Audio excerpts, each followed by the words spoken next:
वो नहीं चाहते कि बीजेपी से पीछा छूटे, बीजेपी से पीछा नहीं, वो तो उनको जितवाना चाहते हैं। इसी प्रकार से डम्मी कैंडिडेट लेके आते हैं। उनकी मंशा बीजेपी को हराने की नहीं बल्कि जिताने की है। को अपना सांसद चुनना है। बुजुर्गों और साथियों, मुख्य रूप से 3 ही पार्टियों के प्रत्याशी आपके बीच में हैं। बीजेपी की तरफ से मोहनलाल बड़ोली जी, कांग्रेस की तरफ से तो भाई उसको ना ही मानो तो ठीक है भाई, क्योंकि खरखोदा हल्के के साथ हर पार्टी ने अन्याय किया। बुजुर्गों और साथियों, जब विधायक की बात आती है तो बॉम्बे का आदमी दिख जाता, बॉम्बे से लाके उसको यहाँ पे प्लांट कर देते हैं, और जब सांसद की बात आती है तो उत्तराखंड हरिद्वार से आ जाता है। बुजुर्गों और साथियों, आपकी अदालत में न्याय मांगने के लिए आए हैं। क्या 18 लाख वोटर हैं आपके सोनीपत लोकसभा क्षेत्र में? क्या 18 लाख मतदाताओं में से भी कांग्रेस पार्टी ने एक भी ऐसे व्यक्ति को नहीं समझा कि जिसको वो टिकट दे दे? चाहे हमारे सरवा खाप की बात है, चाहे हमारी गहलावत खाप की बात है, चाहे आपके दैया खाप की बात है, चाहे राणा खाप की बात है, चाहे मलिक खाप की बात है, और हमारे चाहे भाई वशिष्ठ है या पारासर है या और भी हमारे 36 बिरादरी के लोग, यहाँ 18 लाख वोटर थे। बुजुर्गों और साथियों, क्या किसी पे कांग्रेस पार्टी ने भरोसा किया? और उससे भी सबसे बड़ा अन्याय ये कर दिया कि जिस व्यक्ति को टिकट दी है वो 18 लाख वोटरों में से वोटर भी नहीं है। हम भी ये समझते थे कि भाई ये आपका सफेदो हल्के से है, लेकिन जब उस व्यक्ति ने फार्म भरा तब उसके बाद हमारे को पता चला कि भी उसने तो एड्रेस भी अपना लिखा अभी थाना आश्रम उत्तराखंड हरिद्वार के, जो आपका ना वोटर है ना सपोर्टर है। बुजुर्गों और साथियों, ये वोट बहुत कीमती चीज है। और भाई पवन खरखोदा तो भुगत भोगी है, क्योंकि पूरे हरियाणा में सबसे कम वोटों से मैं आ रहा था। लेकिन राजनीतिक रूप के मान सम्मान की बात है तो वो जननायक जनता पार्टी के सिपाही दुष्यंत चौटाला जी ने हमारे राठदाना गांव को भी दी और पूरे सोनीपत जिले को भी और खरखोदा हल्के को भी। बुजुर्गों और साथियों, जब से हरियाणा बनाया 18,000 करोड़ का प्रोजेक्ट एक भी अगर कोई एमएलए एमपी या मुख्यमंत्री आपके खरखोदा में लेके आया तो बताओ बुजुर्गों और साथियों, फैसला आप लोगों ने करना है अपना कौन है। क्योंकि कोई भी चुनाव होता है वो मुद्दों पर और हवा पे लड़ा जाता है। और मुद्दों की जहां तक बात है, मेरी मातृशक्ति बैठी है, पहले इनको चूल्हे चौके तक सीमित रखा जाता था। आपका सरकार में चाहे छोटा मोटा हिस्सेदारी हुई, लेकिन 50% पंचायती राज में महिलाओं को हिस्सेदारी दी कि नहीं दी? बुजुर्गों और साथियों, हमने आज हर दूसरी पंचायत की महिला हमारी सरपंच है। चाहे राशन डिपो की बात कर लो, उसमें 33% की हिस्सेदारी आपको दी।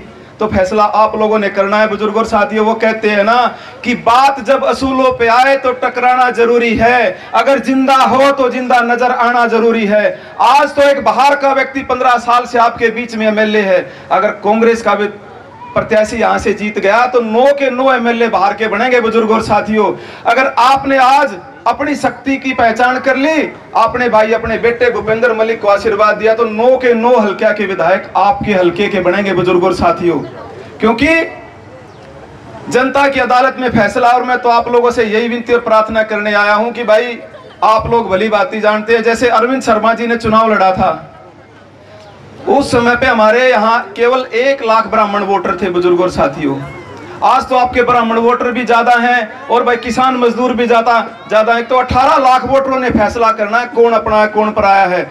और मैं तो ये कह सकता हूं कि भाई एक भी आदमी हाथ खड़ा करके ये बता दो कि भाई हम कांग्रेस प्रत्याशी जीतने के बाद आपके बीच में मिल जाएगा, एक भी आदमी हाथ खड़ा करके बता दो। बुजुर्गों और साथियों, लेता है उसकी कोई गारंटी कांग्रेस के प्रत्याशी की अगर भाई जीतने के बाद आपके बीच में रहेगा?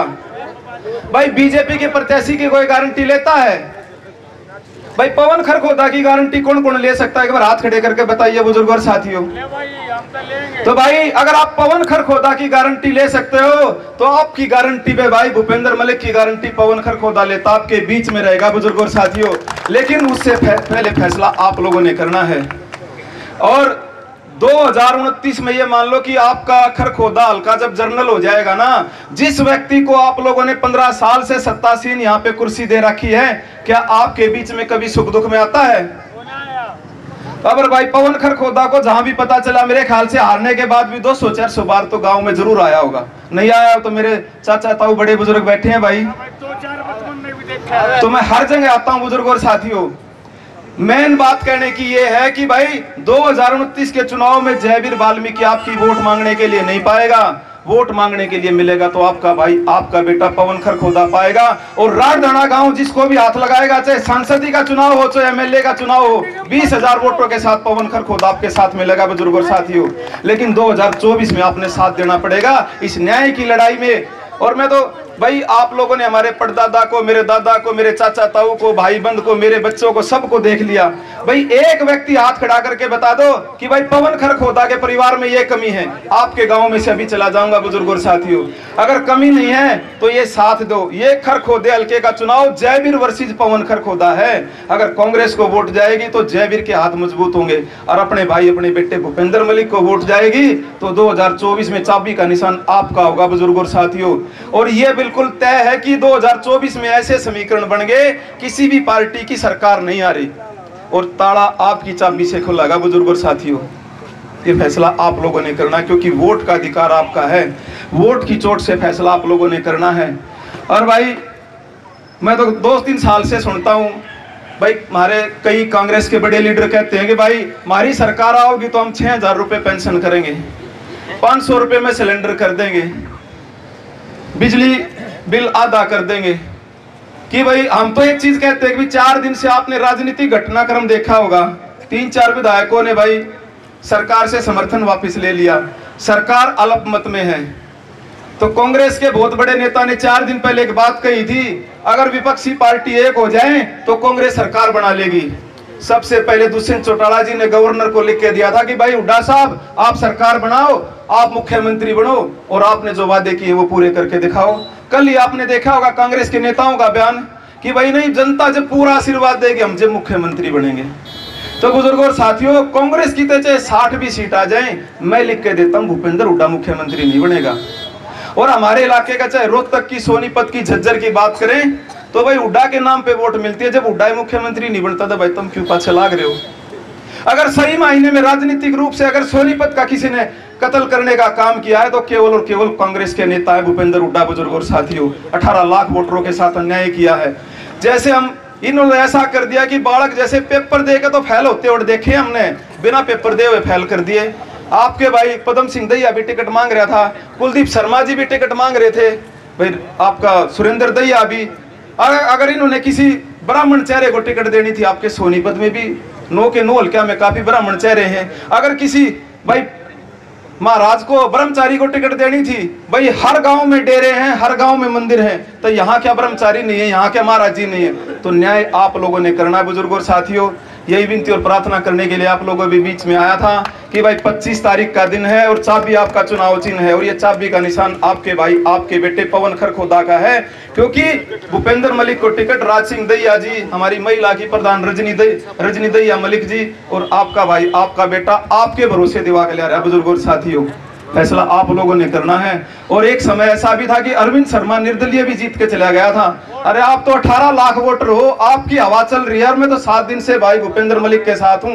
हर हल्के में एक ही आवाज है। अगर सबसे ज्यादा गद्दारी सोनीपत के साथ की है तो वो केवल कांग्रेस के हुड्डा एक नेता ने किए, भूपेंद्र हुड्डा ने बुजुर्ग और साथियों, कि एक भी प्रत्याशी आपके बीच में नहीं मिला। तो ये न्याय युद्ध की लड़ाई है। और भाई पवन खरखोदा तो आपसे कर्जा मांगने आया बुजुर्ग और साथियों, यो कर्ज मेरे पर चढ़ा दो कि अब की बार अपने भाई, अपने बेटे को यहाँ से भारी मतों से राजधाना गांव से जिता दो। आगे जिम्मेवारी मैं लेता हूँ। जैसे किशन सिंह सांगवान आपके बीच में आके ग्रांट दे के जाया करते थे, ऐसे भूपेंद्र मलिक को आपके बीच में लाके आपके गाँव के हिस्से की जो ग्रांट आती है वो दिलाने का काम करेंगे। आखिरी बात कह के अपनी बात को विराम दूंगा बुजुर्ग और साथियों। चुनाव चाहे कोई भी हारे चाहे जीते, सरकार किसी की भी आए चाहे जाए, लेकिन किसी भी हलके की असली सरकार होता है उस हलके का विधायक। किसी भी जिले का जो सांसद बनता है, चाहे वो सरकार में हो चाहे विपक्ष में हो, उस जिले का सरकार होता है वो जी। क्योंकि सरकार में होगा जब भी उसको वही ग्रांट मिलनी, और विपक्ष में होगा ग्रांट उतनी मिलनी। ऐसे ही आपके एमएलए को जो 15 साल से आपके बीच में है, ग्रांट में कोई कटौती नहीं है। और अब 4 साल से तो हर साल 30 करोड़ रुपए मिलते हैं बुजुर्गों और साथियों। आप लोगों ने उससे पूछने का काम करना चाहिए कि आपके गांव में क्या रुपए लगाए। तो इसलिए अपने बेटे को, अपने भाई को बनाओ जो आपके बीच में रहता हो, आपके सुख दुख में आता हो, तो आप उससे पूछने का भी काम कर सकते हैं कि भाई कितने रुपए कौन से गाँव में कहाँ लगाए। तो यही मैं आप लोगों से यही कहने आया हूँ कि अपना सोनीपत, अपनी शान, भाई भूपेंद्र मलिक चाबी निशान जय राठदाना गांव। बहुत बहुत धन्यवाद।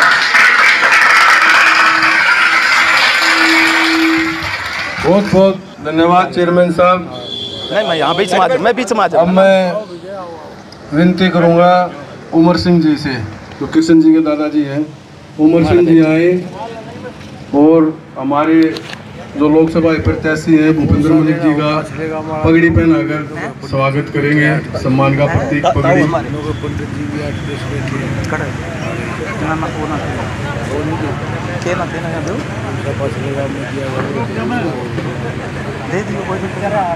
अभी मैं विनती करूंगा रणधीर जी से, वो भी आए और हमारे जिला के प्रधान हैं गांव की तरफ से उमर सिंह जी मलिक साहब को पगड़ी पहनाकर स्वागत कर रहे हैं, अभिनंदन कर रहे हैं। बहुत बहुत धन्यवाद।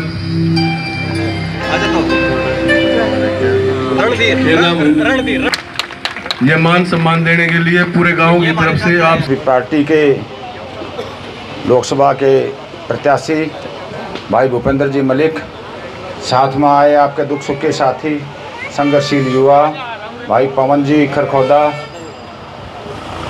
आपके गांव के बहुत ही मेहनती कर्मठ कार्यकर्ता भाई कृष्ण जी सरोहा, हमारे पार्टी के हल्के के अध्यक्ष भाई देवेंद्र जी, भाई अशोक जी, मनु जी, जिला महिला की जिला विंग की अध्यक्ष बहन रजनी जी मलिक, उनके साथ आई रेणु जी, और दूसरी मातृशक्ति आपके गांव से आए मेरे बुजुर्गों, नौजवान साथियों, माता और बहनों।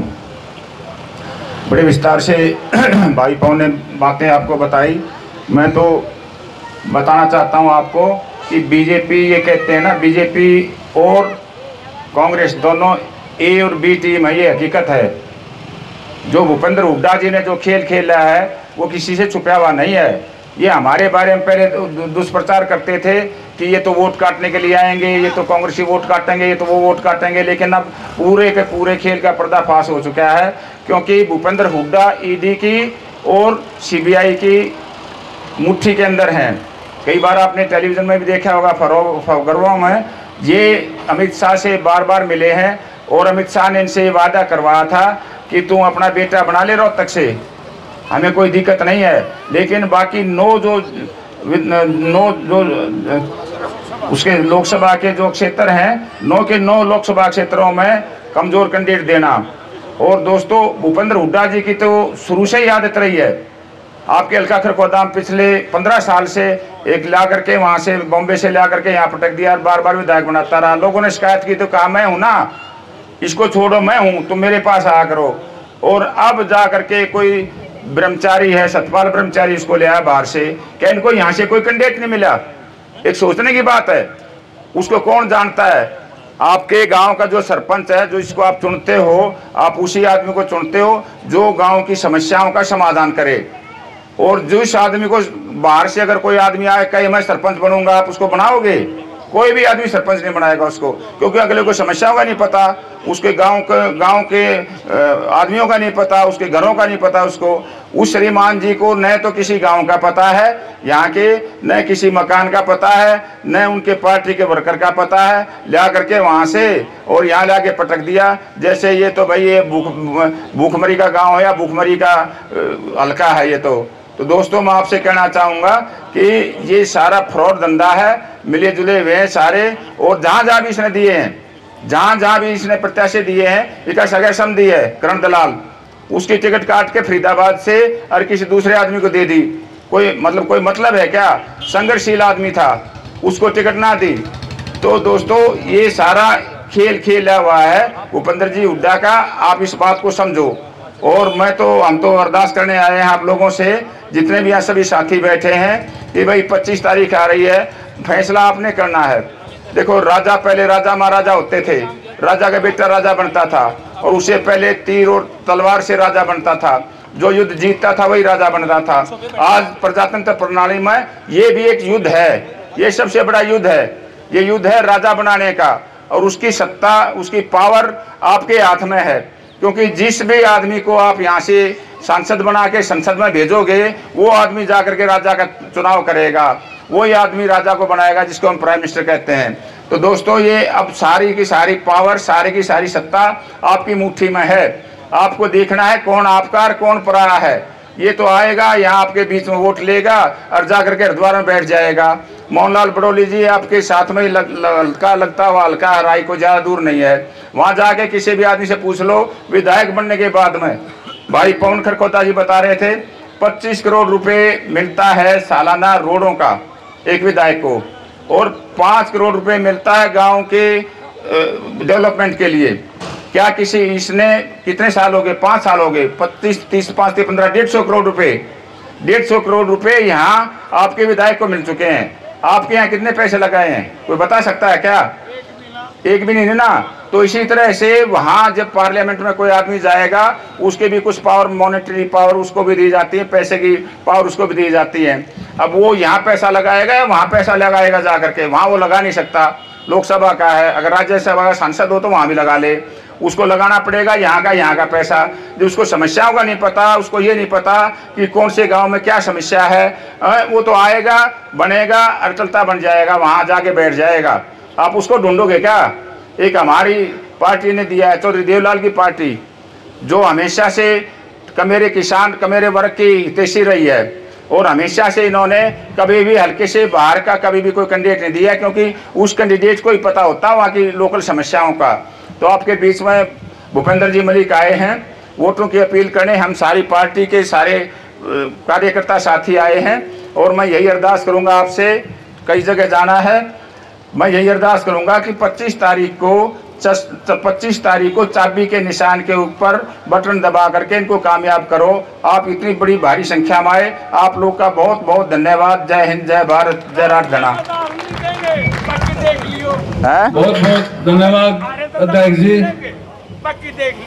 हाँ ना, ठीक है, ठीक है, बहुत बहुत। वो हम देख। अब मैं विनती करूंगा हमारे जिला के इन सभा के हमारे उम्मीदवार आदरणीय भूपेंद्र मलिक जी का, आदरणीय जिला अध्यक्ष राज सिंह दहिया जी का, पवन खरखोदा जी का, नेताजी का, हमारे हल्का अध्यक्ष देवेंद्र जी का, हमारी जिला अध्यक्ष महिला विंग की रजनी मलिक जी का, और समस्त टीम का गाँव राजधना में पहुँचने पर हार्दिक स्वागत व धन्यवाद करते हैं।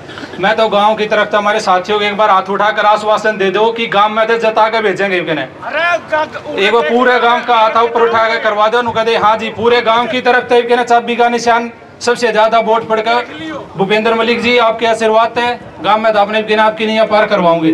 धन्यवाद, बहुत बहुत धन्यवाद कृष्ण जी। अब मैं विनती करूंगा जिला सोनीपत से लोकसभा के जननायक जनता पार्टी के प्रत्याशी और हमारे भावी सांसद भाई भूपेंद्र मलिक जी से कि वहाँ आए और आप सबके बीच में अपने विचार रखे। मलिक साहब।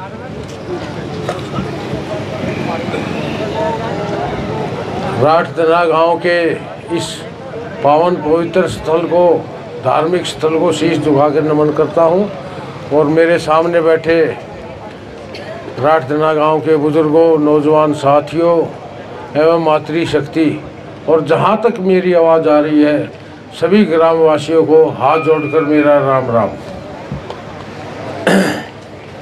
हमारे साथ आए हमारी पार्टी के जिला अध्यक्ष चौधरी राज सिंह दहिया जी, और आपके सुख दुख के साथी और आपके सेवक हमारे बहुत पुराने साथी भाई पवन खरखोदा जी, और हमारी महिला इकाई की अध्यक्षा श्रीमती रजनी मलिक जी, और हमारे खरखोदा हल्का के पार्टी अध्यक्ष जो मजबूती से संगठन का काम कर रहे हैं श्री देवेंद्र दहिया रोहना जी, और पार्टी के बहुत वरिष्ठ नेता श्री रोहतास दहिया जी रोहना गांव से आए हैं, और अन्य महिला प्रधान हमारी सुनीता जी, दीना जी, रेणु जी और पदम रांगी जी, सभी जो आज हमारे साथ आए, मोनू शर्मा जी, अशोक जौहरा जी, सभी का यहाँ पहुँचने पर धन्यवाद करते हैं। जैसा कि आप सभी बुजुर्गों को पता है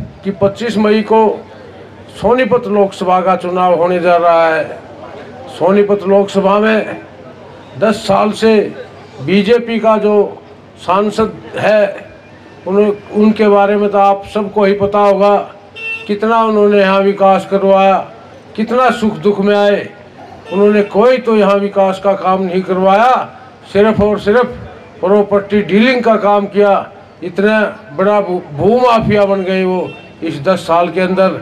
और अब जब बीजेपी जिस प्रत्याशी को लाई है इस चुनाव में, वो आपके पड़ोस का राई का जो क्या नाम है वो नहीं मोहनलाल बडोली, हाँ बडोली गांव है जो जमुना जी के किनारे का गांव है, वहाँ से आए हैं। उन्होंने हल्के में तो कोई विकास कार्य किया ही नहीं, बल्कि अपने गांव में भी एक ईंट लगवाने का उस आदमी ने काम नहीं किया।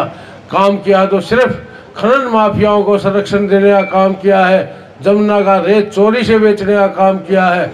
जो सबसे बड़ा रेत का व्यापारी है वो इस चुनाव में आया है। और कांग्रेस पार्टी एक हरिद्वार से मंदिर से एक पुजारी को लेके आई है, जिसका वहाँ पूजा पाठ कर्म कांड का काम है, उसको प्रत्याशी बनाया है। प्रत्याशी को उसको पहले बता रहे थे कि सफ़ेदों से है, होगा भाई, हमने भी माना। फिर अब उसने 5-6 दिन पहले अपने हाथ से जो चुनाव का पर्चा भरा, उसमें खुद लिखा है थाना राम आश्रम हरिद्वार। बताओ भाई, उत्तराखंड से। अरे किसी ब्राह्मण को देनी थी। यहाँ एक से एक ब्राह्मण नेता थे, पंडित चिरंजीव लाल शर्मा जो इतने बड़े ब्राह्मणों के नेता थे, उनके पुत्र कुलदीप शर्मा जो स्पीकर रहे उनको देते। अगर किसी पुजारी को ही देनी थी तो यहाँ भी बतेरे मंदिर डेरे हैं, यहाँ के पुजारी को दे देते। लेकिन ये सिर्फ बीजेपी के साथ कांग्रेस नेताओं की सेटिंग है। वो नहीं चाहते कि बीजेपी से पीछा छूटे, बीजेपी से पीछा नहीं, वो तो उनको जितवाना चाहते हैं। इसी प्रकार से डम्मी कैंडिडेट लेके आते हैं। उनकी मंशा बीजेपी को हराने की नहीं बल्कि जिताने की है।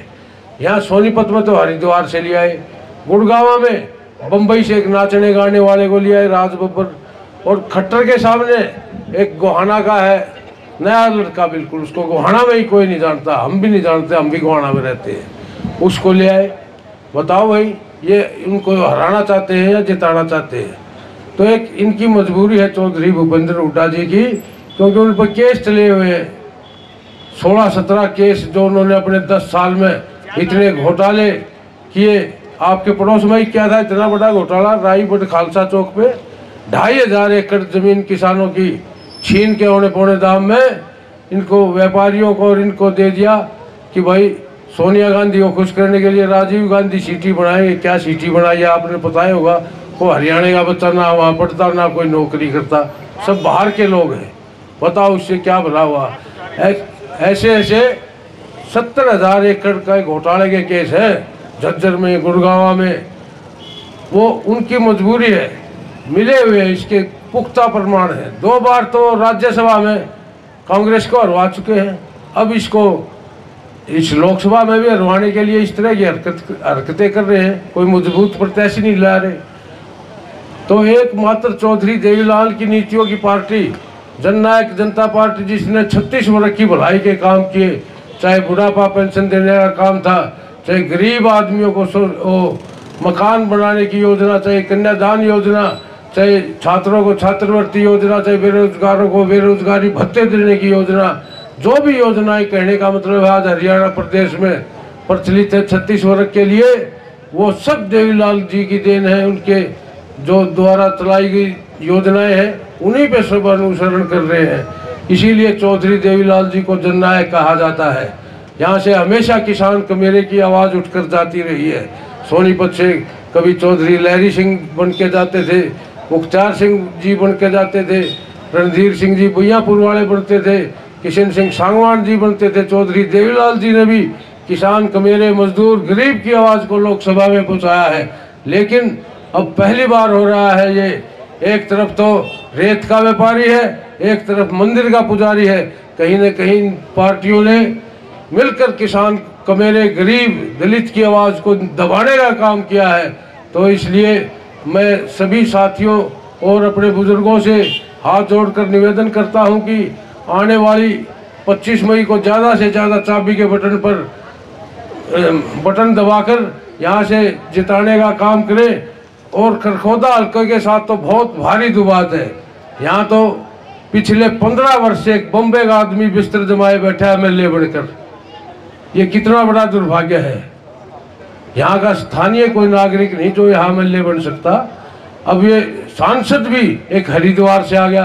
खरखोदा वालों के लिए तो ना उनका सांसद ना उनका विधायक, सबसे बड़ा तो कुठाराघात कांग्रेस पार्टी ने खरखोदा हल्का के वासियों से किया है। इन सब बातों का एक ही इलाज है, चाबी का बटन दबाकर 25 मई को चाबी का बटन दबाने से उस हरिद्वार वाले से भी पूछा छूट जाएगा और ये बम्बे वाला भी 4 जून को अपना बिस्तर लपेटकर भागने की कोशिश करेगा और उससे आपके बेटे पवन खरखोदा को भी ताकत मिलेगी। अब तक जो इन्होंने आपकी सेवा करी, बहुत सेवा करी है इन्होंने, जिस प्रकार ये आपके बीच में रहते हैं, हम ये भरोसा दिलाएंगे, ये उलाना नहीं आने देंगे। भाई वोट मांगने आए थे, चुनाव के बाद कहीं देखने को नहीं मिला। जैसे ये पहले सांसद है, जीतने के बाद कभी जनता के दुख दर्द में शामिल नहीं हुए, कम से कम ये दाग नहीं लगने देंगे। ये मेरे भाई पवन खरखोदा बैठे हैं, बहुत पुराने संघर्ष के साथी हैं मेरे।